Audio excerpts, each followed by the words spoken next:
et finalement péter en public. Ces courageux ont à leur disposition un jury d'experts hautement qualifiés et des outils de mesure permettant de les départager.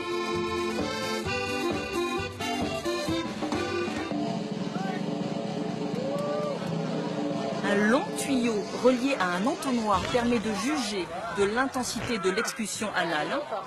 Seuls les meilleurs P arriveront au juge.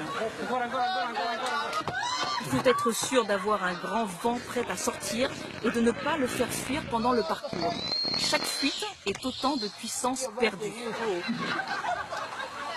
Un arbitre spécialement équipé est chargé de la dangereuse tâche du maintien du tuyau.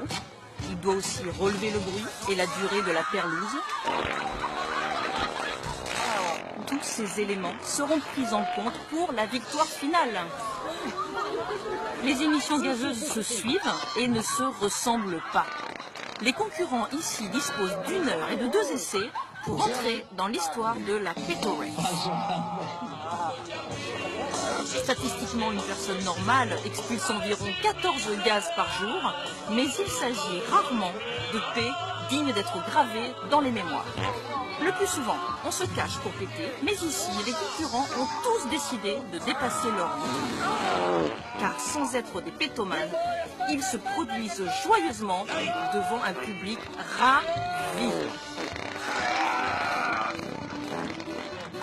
Avec un P d'une durée de 5 secondes, avec des notes d'odeur à la limite du supportable et avec un son saisissant, Fabrizio Turco affiche toute sa fierté d'avoir gagné la Peto Race de Udine.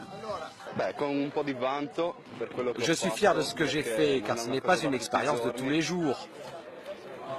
C'est une chose normale, tout le monde le fait, mais avec un tuyau dans les fesses, c'est vraiment donné à peu de gens.